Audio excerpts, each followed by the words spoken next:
Well, good Monday evening, everyone. Todd Warren here on Facebook Live tonight. Also, now again streaming on the weather page of our website, ktlnews.com.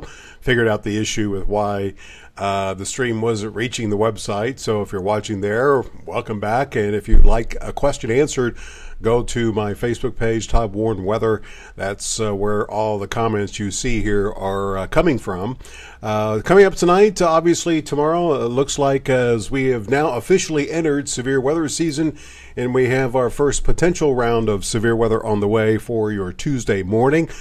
Coming up, I'll have the latest on the various threats that we could be looking at. I'll have the details. I'm going to show you a futurecast and its depiction of first of all, timing, same thing from the HRRR, tornado risk from both the HRRR and futurecast, and we'll show you the wind gust potential. That's probably going to be our biggest issue with these storms tomorrow morning, the potential for some rather high wind. And even after the storms, we're going to be looking at some gusts potentially surpassing 40 miles per hour tomorrow afternoon once the sun comes back out. And we're going to be stuck with lots of wind here, even on Wednesday, sustained winds of 20 miles per hour. So March winds are here, folks. Yay. Again, that's what's on the docket. You can see the latest outlook from the Storm Prediction Center does have that level 3 enhanced risk for pretty much all of the Arctic at this point. And again, I'll have the details on all the threats that we'll be facing coming up in just a bit. And we'll obviously take you out a couple of weeks, let you know if we have any more severe weather potential here in the least the next week to 10 days, and take you out a couple weeks as far as temperatures as we go deeper into the month of March. If you have a question or a comment, feel free to ask away. I think I have time to say our hellos tonight, so let's see who is tuning in tonight to get the list going. Big list here tonight. Brian and Betty and Gary and Sarah, hello. Bonnie there, hello to you. Lewis.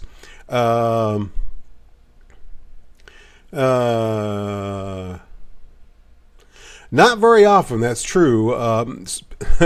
We don't see non-thunderstorm winds of 40 very often. And again, a storm has to be wind is considered severe in a thunderstorm when it reaches 58. So it kind of puts things in perspective. Sarah says it was nice in Brooklyn. Carol, I'll get to the details on all of the Arctic here in a second, Carol. But you're going to be very early in the morning in your neck of the woods. Janie, probably not. Eastern side of which state? It probably will be worse than in both, especially northeast Louisiana and eastern Arkansas. Janie, I think you're in northeast Louisiana. It probably will be the wind could be stronger there than what we experience here. You'll see your area here with the models here in a second. Katie, really, in my opinion, wind is going to be our biggest concern. The tornado threat is there, but the high-res model is not showing a whole lot of that. And I'll kind of go into the details here when we get back. Sarah says winter is back in New York. Glenda, hello. Michelle, we're going to get to the answer to that here in a second. Let's see. Eric said hello there, Eric. Jessica, and Carla, and Andy, and Brenda, good evening. It should be, Nicole. It's going to be windy, though. The storms will be out of here by no later than noon for the most part. And Teresa, I'll get to the various locations here in a second. Everyone, all right? So look close. I'll answer all your questions in one fell swoop through everything here. So this is what we got cooking up here. And the thing about this that we'll have to watch out for, even though the high-res model is not showing a lot of strong rotations that you'll see when I get to that point, this is a strong storm system, so there's going to be a lot of wind involved. So that's one thing we'll have to watch to see if it does happen to develop. There is some potential that it occurs, but again, high-res models, not a whole lot of instability is one thing that could be lacking. There's that big low at the surface, and you'll see how it really gets cranked up. Look at the wind, all those arrows there up across the Midwest. And this thing is really going to be wound up. So that's the reason for all the wind. And you can see the wind continuing. Even though the low is up in Michigan Wednesday, we're going to stay windy here with that high in Texas and the difference in pressure between the two causing that wind. Then we'll finally see that we'll get closer to the high center and we'll kind of calm down heading into Wednesday night and Thursday finally, and then the high will produce some nice weather, although we could see a few clouds heading into Friday. And there's going to be another storm system that will impact us with another chance for some rain on Saturday. Probably that system which Friday morning is out in the Great Basin.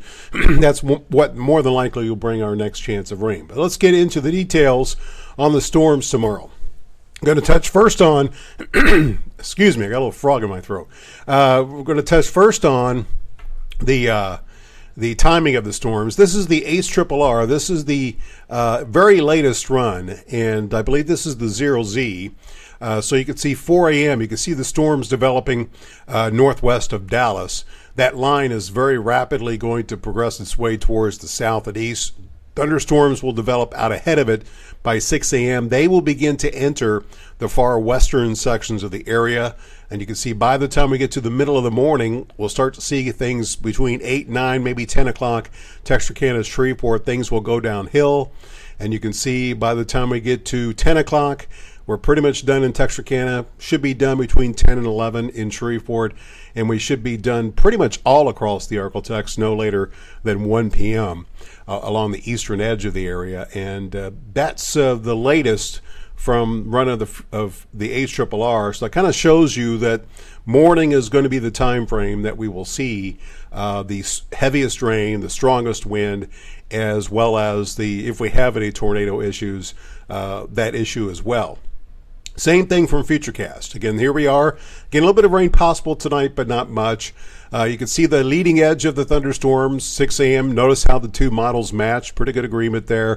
Futurecast not quite as intense over the southern half of the Arklatex with these thunderstorms as it is in northeast Texas and southwest Arkansas. And you can see it too shows that by noon, the final wave of scattered thunderstorms will begin to move out of the region, and then we'll see some sunshine in the afternoon. Notice how big the arrows stay. So once we get the clouds out of here, temperatures start to warm up into the upper 60s to low 70s. We start mixing the atmosphere up, and the strong winds above us will get translated down to the surface. And we could be looking at non-thunderstorm gusts tomorrow afternoon approaching 40. And we're going to stay windy tomorrow night, and we're going to stay windy on Wednesday as well, with a clear sky tomorrow night and lots of sunshine on Wednesday. So timing, again, both models showing in the morning. All right, let's one thing that, again, I failed to change the title on this.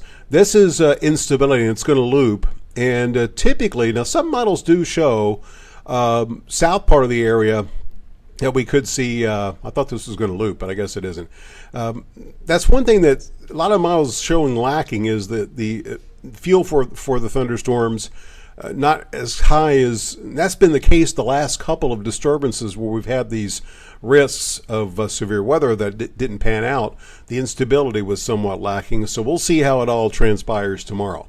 It is going to be windy though, and instability or not, this is the latest from the ACRRR. And you can see red on this map is at least 40, browns at least 50, and when you get to the light beiges, you're approaching 70. So we could be looking at thunderstorm wind gusts of 50 to over 60 miles per hour. And then notice the red appearing to the east or west of Shreveport early in west of the Arklatex in the afternoon. That's the non-thunderstorm wind gusts that could approach 40 miles per hour. So you can see the ACRRR does show quite a bit of wind as a potential with these thunderstorms, and probably the most widespread issue that we're going to see. And you can see, notice a lot more brown and the lighter browns closer to the Mississippi, where the storms may really start to get going as they move east of the Arklatex tomorrow afternoon. All right, so that's one look at the wind, and Futurecast very similar as far as the gusts it's showing. Not quite as intense as the ACRRR, so I figured I would just show you the worst as far as that is concerned. This is the rotation potential from the ACRRR. Notice the scale up here on the top. On big tornado outbreaks, when we have, the big tornadoes and their long track, we tend to see the reds and blues here. But notice some of that west of us, north of Dallas, possibly later on tonight. But notice not a whole lot of intensity with these rotating updrafts. And the ARRR kind of highlighting the early morning north and northwestern part of the area, and perhaps the eastern edge of the area as these storms move out. So that's the outlook on potential tornadoes. What this tells me is the risk is not zero, but the chances of seeing the big long track tornadoes may be not that good. Same thing from Futurecast. Rotation potential. Notice the north of Interstate 30, and the previous run of Futurecast did have a little uptick in north central and northeast Louisiana. And again, I stopped this at 2 p.m. There probably is another uptick as it approaches the Mississippi.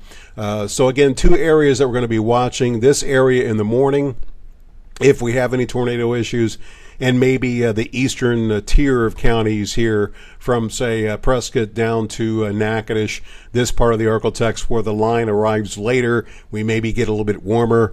And again, that could be another place that we have that issue. But again, if I were to rank the issues that we will see, the main things are going to be the wind, followed by some tornado risk, followed by some heavy rain, and then after that is going to be hail. And you can see the ARRR is not showing hardly anything as far as hail. But you can see Futurecast does show a few specks of pink, meaning that a little bit of hail will be possible. I kind of doubt that we will see anything as far as quarter-inch or larger hail. In other words, severe hail that tends to produce more damage. So that's at least not too much of concern at this point, based on especially what Futurecast and the ARRR are indicating. Rainfall-wise, you can see most of the area at least a half an inch to darker blue. Futurecast has been very persistently pointing towards the northern part of the Arklatex, where 1 to upwards of 2 inches of rain will be possible. Now, we have been rather dry here during the past week. This is going to come in a couple of hours period of time. That should be enough of a wide window where it's spread out enough to where flooding is not going to be a too widespread of an issue. But nonetheless, in some of the heavier downpours, it's something that we can't totally rule out, maybe an isolated issue with some brief flooding. But again, most of the area less than an inch. Best chance of seeing that inch will be in southwest Arkansas, northeast Texas, and McCurtain County. All right, so that, I believe, is what I have as far as the short-term aspect of tomorrow. Let me see if I've addressed all the questions here. Gail, you're welcome. Matt, the worst probably going to be north of you, as you probably saw. I really haven't paid attention that far to the south. I'll take a quick peek here. Oh, no. Okay, good. I thought I just closed the live. Let's see. Yeah, it's definitely going to be north. It looks like just a marginal risk for you, so much more isolated as far as any severe weather risk for the Houston area. Let's see. Yeah, I think the highest risk, Lee, as you point out, is going to be northwest of us later on tonight, is where at least the high-res model is showing a little bit of stronger, rotating updraft. So we'll see how that all plays out. And hello. I'm going to try to get to your weather, Sarah, is we got to cruise through great assault time. So this is where I go longer range. Are we going to see any other issues? You can see the big ridge which develops, which will warm us up Friday. Here's the disturbance here, which will give us a shot for some rain on Saturday. Now, it's going to be cooler Saturday, so as of right now, not really too concerned about severe weather with that system. More ridging means more warmth next week, and we will probably close the 10-day period with highs close to 80 by the end of next week, and then keep an eye out for this system in the long range, which always they move to the south. and east. So we'll see where that goes as we move through the next few weeks. WPC 7-day outlook, very similar to what I showed you with Futurecast. Most of this rain is tomorrow morning. Again, we do have a little bit on Saturday, but it doesn't look too much. Here's a look at the blend of models, which would include basically tomorrow and Saturday. There's no more rain rest of next week, and you can see it shows that 1/2 inch to 3/4 of an inch south part of the area, inch to 1.5 inches across the northern half of the Arklatex, with the heaviest rain the farther north you live. And that's probably where the storms will be at their strongest, closer to that low in the northern edge of the Arklatex here. And as far as the various models, and again, this does go out 10 days, you can see the varying amounts that they're putting out. Notice the lighter, better agreement of less than 1 inch further to the south. European is very bullish on the rain in both Texarkana as well as in Shreveport. But there you go. So I would anticipate probably less than 1 inch in Shreveport, and a good solid inch, a reasonable expectation in Texarkana, maybe closer to 2 up towards DeQueen. I decided I'd show this one more time since we're in March, just to say our goodbye to the snowfall potential, as we're not going to see any more here. But Sarah, it does look like at some point here the next 10 days you could see some snow there in Brooklyn. But all the snow obviously well to the north of the Arklatex. And again, this is only one model, so again, we're in grain of salt time. That being said, take this with a grain of salt. All right, 2 weeks worth of temperatures, and you can see the trends here. We cooled off behind this system Wednesday. I do think we'll make it to at least 60. Back up well into the 70s Friday. We cool off this weekend, and then notice the rest of the 2-week period will be in the 70s pretty much each and every day. A couple of days we could hit 80. No lows close to freezing, so it is quite possible that we could have seen our last round of freezing temperatures. Again, these are Shreveport numbers. Obviously, I wouldn't say that for DeQueen. Notice the GFS ensembles do cool us down to 36 on Thursday, and do have a couple nights in the 30s with that next disturbance behind it late this weekend. But notice the upper 70s late next week. So get through this weekend. Next week is looking pretty nice once again weather-wise. So we have something to look forward to. Sarah, let me do you think I have some time? I'm going to take a quick peek at your temperatures here. It's going to take me a little bit of a quick minute to get to it. I'm just about there. And where are you? As far as your rain, looks like a little bit Wednesday, probably from this disturbance, Sarah, and then nothing until the end of next week. And all total in the 2-week period, 1.5 to 2 inches. And as far as your temperatures, you'll be back up into the low to middle 50s through Friday, 30s for highs on Monday, and then 60s by the end of next week for you there in Brooklyn. Coldest night next Sunday night, 25.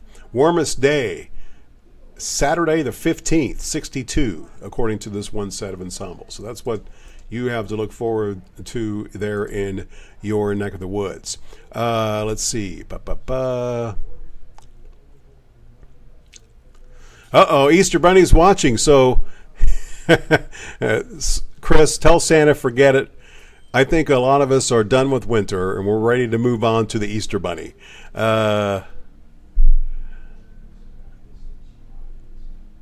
Okay.